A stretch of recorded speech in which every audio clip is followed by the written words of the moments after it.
Bonjour à tous et bienvenue sur la chaîne. Aujourd'hui, nous partons au Texas pour revenir sur une affaire criminelle réelle qui a choqué toute une communauté. Avant de commencer, n'oubliez pas de liker la vidéo, de vous abonner et de la partager, ça nous aide énormément à continuer.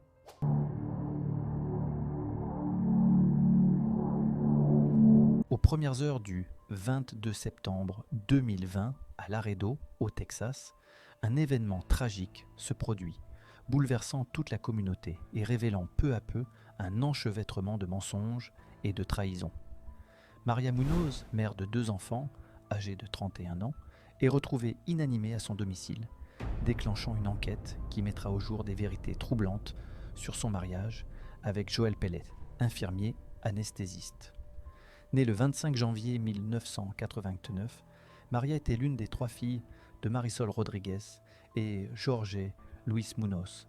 Elle a grandi dans un foyer chaleureux, bruyant mais rempli d'amour, de soutien et de bienveillance, s'ossant sur la magnifique île de Porto Rico. Malheureusement, elle a perdu sa mère alors qu'elle n'était encore qu'à peine adulte, à peu près au moment où elle a rencontré Joel pour la première fois. Malgré cette épreuve, elle a trouvé la force de devenir la figure centrale du foyer pour ses frères et sœurs. Sa sœur s'appelle Marisol Munoz et son frère Peter Hernandez. Tous deux se souviennent encore très clairement de la manière dont elle prenait soin d'eux, même après avoir déménagé au Texas pour fonder sa propre famille. L'histoire d'amour entre Maria et Joel, qui avait 11 ans de plus qu'elle, a commencé lorsqu'ils se sont rencontrés dans une école d'infirmiers à Porto Rico. Ils ont tout de suite créé un lien, partageant le rêve de poursuivre leur carrière aux États-Unis et de fonder une famille. Le couple a rapidement décidé de se marier et est devenu parent de 2 garçons. Ils ont déménagé à Laredo, au Texas, près de la frontière mexicaine, où Joel a reçu une excellente offre d'emploi en tant qu'infirmier anesthésiste. Ses responsabilités consistaient à préparer les patients pour les interventions chirurgicales, administrer les anesthésiques et surveiller les appareils de maintien de la vie, ainsi que les signes vitaux pendant les opérations. Ce rôle exigeait une endurance physique et mentale énorme. Pendant ce temps, Maria se consacrait à s'occuper de leurs enfants et à gérer le foyer. Malgré un mari aimant, un foyer aux États-Unis et la réalisation de ses rêves, Maria commença à ressentir un malaise croissant. Joel s'intéressait de manière obsessionnelle à la perte de poids, s'entraînait tous les jours et prenait même des stéroïdes pour se muscler plus vite. Maria remarqua aussi des changements dans sa présence. Sur les réseaux sociaux, il supprimait les photos de famille et publiait uniquement des images mettant en avant son physique ou sa nouvelle voiture de sport. Ce qui ressemblait au départ à une simple crise de la quarantaine inquiétait de plus en plus Maria, surtout lorsqu'elle découvrit la dure vérité. Joel entretenait une liaison avec sa collègue, Janet Arredondo. Pendant que Maria gérait la maison et les enfants, Joel la trompait, rencontrant secrètement sa maîtresse. Leur liaison devint si sérieuse que Joel et Janet voyagèrent ensemble en Europe. Maria était au bord de l'effondrement. Son monde s'écroulait. Dévastée, elle sombra dans une profonde dépression, mais décida de se battre pour sauver son mariage. Elle confia ses tourments dans son journal, écrivant « Mon cœur dit une chose et mon esprit une autre. Je suis en perpétuel conflit. » Elle poursuivit « Mon futur est flou et incertain. Mon passé me hante. Le présent est insupportable. Seigneur, écoute ma prière, vois mes larmes, ressens ma douleur. Rends-moi mon sourire et ma paix intérieure. Rends-moi mon bonheur. Je ne veux plus souffrir ainsi. Je suis triste. Je ne veux plus que mon cœur souffre. Je ne veux plus que mon esprit soit tourmenté. » Il est important de noter que Maria était une personne profondément religieuse. Malgré ses inquiétudes, elle décida de donner une seconde chance à Joel. Tout semblait indiquer que Joel regrettait sa liaison et qu'il faisait des efforts pour sauver leur mariage. La famille recommença à partir en vacances ensemble et Joel passait davantage de temps avec les enfants. Pourtant, il devint rapidement évident que Joel n'avait jamais mis fin à sa relation avec Janet. Quelques mois plus tard, Maria passa par hasard devant une maison et remarqua la voiture de Joel garée dans l'allée. Soupçonnant le pire, elle frappa à la porte, redoutant qui allait lui répondre. Et ce fut son mari au domicile. Une caméra de sécurité a filmé Maria confrontant Joel, qui semblait visiblement agité, Après le départ de Maria, Joel, dans un accès de colère, est retourné à sa voiture et a frappé la vitre. Le lendemain, Maria envoya un message à Joel, lui demandant de prévoir une rencontre avec un avocat pour entamer une procédure de divorce. Joel suggéra de régler les choses sans passer par un avocat, évoquant le coût élevé. Quelques heures plus tard, il envoya un autre message à Maria pour exprimer ses regrets concernant leur séparation, écrivant « Je suis très triste et cette rupture me fait mal. Rencontrons-nous et parlons de tout sans nous disputer. Juste une conversation ouverte et honnête. » Maria garde encore l'espoir de sauver son mariage, surtout pour le bien de leurs jeunes enfants. Mais elle est épuisée par les tromperies et les manipulations. Finalement, Maria décide de déposer une demande de divorce, mais accepte de rencontrer son mari pour avoir une discussion ouverte. Le soir du 21 septembre 2020, ils se retrouvent dans leur maison commune pour parler de leur séparation, du divorce, de la garde des enfants et du partage des biens. Quelques heures avant, Maria envoie un message à sa meilleure amie. « Prie pour moi, nous avons une discussion ce soir. » C'est la dernière fois que quelqu'un entend parler d'elle. Dans la nuit du 22 septembre, la police de Laredo reçoit un appel d'urgence. Au bout du fil, Joel, qui semble désespéré, affirme qu'il soupçonne sa femme d'avoir pris trop de comprimés. Lorsque la police et l'ambulance arrivent au domicile de Maria et Joel, les secouristes se battent pour sauver sa vie. Ils indiquent aux enquêteurs que, plus tôt dans la soirée, le couple avait été intime. Mais ensuite, selon Joel, il avait trouvé sa femme allongée sur le sol, dans la chambre. Maria était déjà inconsciente. Joel dit aux policiers sur place qu'il pense que sa femme a fait une overdose de médicaments, principalement prescrits pour l'épilepsie et l'anxiété. Le chef de l'enquête remarque alors quelque chose de suspect. Les boîtes de médicaments n'ont pas été retrouvées à proximité de Maria, mais Joel a dû les apporter depuis le rez-de-chaussée. De plus, ces médicaments ne peuvent être délivrés que sur ordonnance, et celle-ci avait été rédigée pour Joel. Selon ses déclarations, après qu'il et Maria étaient intimes, il aurait pris une douche. Pourtant, les enquêteurs ont trouvé la douche complètement sèche, ce qui a éveillé des soupçons quant à la véracité de son récit. Bien que la police ignore encore si Maria a volontairement pris trop de comprimés, fait une overdose accidentelle, ou si un crime a eu lieu, Joel refuse de laisser fouiller la maison à la recherche d'indices pouvant expliquer ce qui s'est passé cette nuit-là.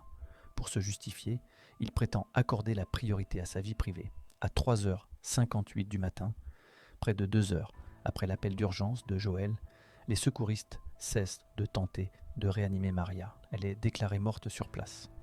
Les enfants du couple étaient présents dans la maison au moment où toutes les tentatives pour sauver leur mère ont échoué. Les enfants sont confiés à la police, puis remis à une amie de Maria qui fait de son mieux pour s'occuper d'eux. La mort de cette femme en bonne santé, âgée de seulement 31 ans, semble non seulement suspecte et nécessite une enquête approfondie, mais le comportement de Joel attire également les soupçons. Son interrogatoire a lieu à peine 1 heure plus tard, alors qu'il est encore au poste de police. Pendant l'interrogatoire, une caméra le montre en train de crier, de donner des coups et visiblement agité, soit à cause de la mort soudaine de sa femme, soit parce qu'il est en train d'être questionné. Il ne se souvient plus du nombre de comprimés de clonazépam prescrits pour lui, qui se trouvaient dans le flacon, ni de combien Maria aurait pu en prendre. Il affirme une chose, mais les enquêteurs parviennent à confirmer qu'en réponse à la question de savoir si tout allait bien dans son mariage, Joel admet avoir eu une liaison avec une collègue, Janet. La maîtresse est également convoquée pour un interrogatoire le matin même. Elle nie savoir si Maria avait pris des comprimés ou d'autres médicaments. Les enquêteurs l'interrogent sur sa relation avec Joel, et Janet admet avoir eu une liaison avec lui. Les enquêteurs lui expliquent que la raison de sa convocation est que la femme de son amant est décédée la nuit précédente. Il souligne qu'à ce stade, rien n'indique qu'un crime ait été commis, mais que l'autopsie n'a pas encore été réalisée. Il lui pose des questions sur les détails de la liaison. Comment le couple a commencé à se voir et depuis combien de temps la relation durait. Janet reconnaît que la liaison durait depuis plusieurs années. Lors de l'interrogatoire, elle révèle également que Joel lui avait confié que sa femme souffrait de dépression. Malgré tous les efforts des enquêteurs, l'affaire n'avance pas. Le rapport de toxicologie est encore en attente et les funérailles de Maria ont lieu. De nombreuses personnes présentes sont choqués par le comportement de Joel, certains se demandant comment il pouvait prétendre aimer sa femme plus que sa propre vie, alors qu'il entretenait une liaison depuis des années, cherchait à la quitter et à emménager immédiatement avec Janet après la mort de Maria. Pendant des mois, la famille de Maria vit dans l'incertitude, sans savoir exactement ce qui s'est passé cette nuit-là. Maria s'est-elle vraiment donné la mort? A-t-elle fait une overdose accidentelle de comprimés? Ou Joel a-t-il tué sa femme? La combinaison de comprimés de clonazepam que Joel prétendait que Maria avait pris n'a pas été retrouvée dans son organisme, mais de nombreuses autres substances, dont de la caféine, ont été détectées. Ce sont des médicaments couramment utilisés par les anesthésistes, ce qui conduit à l'arrestation de Joel, plusieurs mois après la mort de sa femme. Joel ne semble pas choqué par son arrestation et semble même l'accepter. L'enquête écarte finalement la possibilité que Maria ait pu se suicider avec ces médicaments. Et une investigation plus approfondie révèle un tout autre portrait de cette femme de 31 ans. Maria avait secrètement consigné ses difficultés dans son mariage, comme si elle avait pressenti que sa relation finirait tragiquement. Elle avait enregistré des disputes avec Joel qui montraient clairement son comportement abusif. Et elle avait confié son journal avec tous les détails de ses efforts pour sauver son mariage, ainsi que le harcèlement et les violences psychologiques qu'elle subissait. En regardant vers l'avenir avec espoir, le jour même de la conversation prévue avec son mari infidèle, Maria avait également écrit une entrée dans son journal. Les enquêteurs sont convaincus que Joel a délibérément suggéré cette discussion pour attirer sa femme dans un piège, planifiant son meurtre depuis le début. Les enquêteurs sont convaincus qu'après que Maria ait été rendue inconsciente, peut-être complètement, Joel lui a injecté une dose mortelle de propofol qu'il avait volée à son travail. Les experts médico-légaux ont ensuite déterminé qu'il y avait dans le corps de Maria une quantité de propofol suffisante pour 2 opérations et ils ont relevé une trace de piqûre sur son bras. Joel a plus tard affirmé que les marques d'aiguilles étaient les siennes, car il s'injectait des stéroïdes. La police estime désormais que cette aiguille a servi d'arme du crime. Bien qu'aucune preuve directe n'indique que Joel a volé les médicaments mortels, les enquêtes ultérieures suggèrent fortement son implication dans la mort de Maria. Très vite, l'enquête connaît un tournant lorsque l'un des témoins décide de briser le silence. Janet, la maîtresse du suspect et également collègue, conclut un accord avec le ministère public. Janet obtient le statut de témoin clé et en échange, le ministère public abandonne toutes les charges contre elle. En contrepartie, elle révèle tout ce qu'elle sait. Elle admet que Joel avait déjà volé des médicaments à l'hôpital à plusieurs reprises, y compris le jour où il aurait injecté quelque chose. Selon lui, il ne s'agissait que d'un sédatif. Il prétend que Maria était entrée dans une crise d'hystérie et que c'était sa façon de la calmer. Il a ensuite essayé de se débarrasser des aiguilles utilisées ce soir-là, ce qui ne fit que renforcer les soupçons initiaux de la police et du parquet. Joel avait déjà été impliqué dans le vol de médicaments à l'hôpital, et il est probable qu'il l'ait fait à nouveau pour tuer sa propre femme. Lors du procès, la défense présente soudainement une version complètement différente des faits. Elle soutient qu'il n'avait pas l'intention de tuer Maria, mais qu'il cherchait au contraire à la sauver. La défense décrit une femme qui, selon elle, devait prendre de puissants antidépresseurs, juste pour affronter la vie. Maria aurait également consommé des drogues, ce qui aurait entraîné une dépendance aux opioïdes. Selon la défense, c'était la véritable cause de sa mort. Quand il a trouvé sa femme inconsciente, il essayait, soi-disant, seulement de la sauver. La preuve, affirmait-elle, résidait dans la présence de naloxone dans son corps lors de l'autopsie. La naloxone neutralise les effets d'une overdose d'héroïne ou de fentanyl. La défense a donc soutenu qu'il avait simplement injecté à Maria de la naloxone pour contrer les drogues qu'elle avait prises. L'avocat de la défense a insisté sur le fait que son client ne voulait pas la mort de sa femme. Pourtant, les preuves racontaient une toute autre histoire. L'autopsie a révélé qu'aucun opioïde n'était présent dans l'organisme de Maria, ce qui ne justifiait absolument pas l'administration de naloxone. De plus, la naloxone n'a aucun effet sur une overdose de propofol. Tout indique plutôt qu'il aurait mélangé plusieurs substances afin de créer une dose mortelle. Et pour s'assurer que sa femme ne survive pas, il lui aurait ensuite administré une quantité supplémentaire, cette fois fatale. Pourquoi une concentration aussi élevée de propofol a-t-elle été retrouvée dans le corps de Maria ? Joël a refusé de témoigner à la barre et s'est obstiné à maintenir sa version des faits, affirmant que Maria s'était suicidée par overdose. De son côté, l'accusation a avancé un mobile financier. Craignant de perdre ses biens et d'avoir à partager son patrimoine lors d'un divorce, il aurait pris la pire décision possible et commis l'irréparable. À plusieurs reprises, il avait écrit à Maria qu'il n'avait pas d'argent et qu'il ne voulait pas en dépenser pour un avocat spécialisé en divorce. Il ne voulait probablement pas partager leurs biens communs avec elle. La femme avec qui Joël Pellett entretenait une relation extra-conjugale est également venue témoigner lors de son procès pour la mort de Maria. Janet Arredondo a témoigné en précisant qu'elle avait conclu un accord avec l'accusation. En échange de son témoignage, ces déclarations ne pourraient pas être utilisées contre elle dans de futures procédures pénales. Janet a révélé que sa relation avec Joël avait commencé en octobre 2018, à peu près au moment de la naissance de son deuxième fils, Valentino. Elle a admis qu'elle savait qu'il était marié et a raconté leur voyage ensemble en Espagne, en Grèce et en France durant l'année 2019. Bien qu'ils aient évoqué le mariage, elle a affirmé qu'aucun projet concret n'avait jamais été établi. Le soir de la mort de Maria, Janet se trouvait chez elle. Elle n'a appris la mort de Maria que le lendemain matin lorsque la police de Laredo l'a contactée à 6 heures. À ce moment-là, Joël vivait déjà avec elle depuis plusieurs mois. Après avoir parlé avec la police, il lui a demandé de supprimer les images de vidéosurveillance de sa maison pour la nuit du 21 au 22 septembre. Lors de son témoignage, la procureure adjointe Maricela Jacaman l'a interrogée sur les anesthésiques qu'elle gardait chez elle. Janet a admis qu'elle stockait des substances qu'elle avait obtenues de Joël, qui y avait accès grâce à son travail. Elle a déclaré qu'ils utilisaient ces médicaments à des fins récréatives et qu'ils s'en administraient parfois l'un à l'autre. Janet a également témoigné que Joël avait avoué avoir retiré le cathéter intraveineux du bras de Maria avant l'arrivée de l'ambulance. Elle a raconté une conversation qu'ils avaient eue en passant près d'une zone d'égout où elle lui avait demandé s'il avait jeté le cathéter et le flacon là-bas. La réponse de Joël était vague, mais il a tout de même commenté que ça aurait été une bonne idée. Plus tôt dans la journée, Sable Miller, une enquêtrice médico-légale, a été la première à témoigner. Elle a décrit son analyse des journaux de Maria, où la défunte semblait triste, mais pleine d'espoir pour changer sa vie.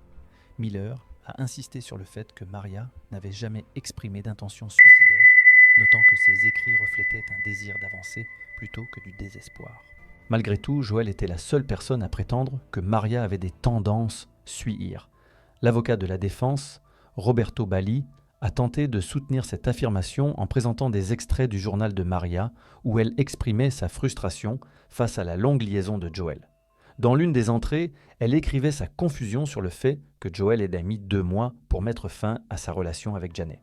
Une autre entrée, datée de 2 semaines avant sa mort, détaillait la douleur et le chagrin qu'elle avait enduré pendant 2 ans, expliquant que les choses ne faisaient qu'empirer.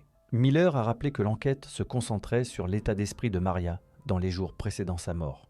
L'état d'esprit peut changer avec le temps, a-t-elle expliqué, soulignant l'importance de ne pas tirer de conclusions hâtives. Maria avait ses bons jours et ses mauvais jours, mais dans l'ensemble, c'était plus plein d'espoir que de dépression, même si c'était très triste. Elle essayait de surmonter ses problèmes. Une entrée datée du 18 avril décrivait une dispute où Joël traitait Maria de folle et l'accusait de vouloir son argent lors d'un divorce. En réponse, elle écrivait « Je ne prendrai pas un centime pour moi.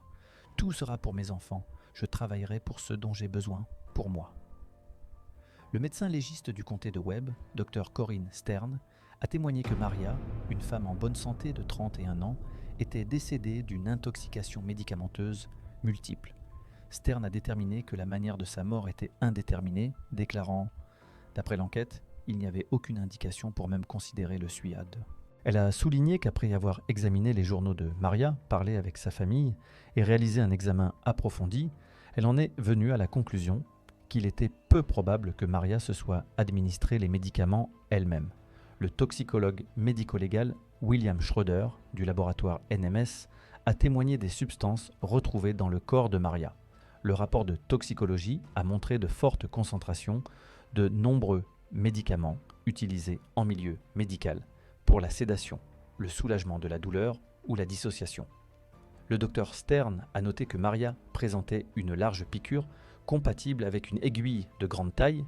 Elle a souligné la difficulté de s'administrer soi-même un cathéter intraveineux, précisant « Elle est droitière. Il est déjà très difficile de poser une IV sur soi-même. » Elle n'aurait pas pu poser cette IV toute seule. De plus, elle a confirmé que Maria n'avait aucune trace d'aiguille, ni aucun signe d'usage de drogue antérieure. Au fur et à mesure que le procès avançait, le tribunal a entendu d'autres témoignages et des contre-interrogatoires supplémentaires.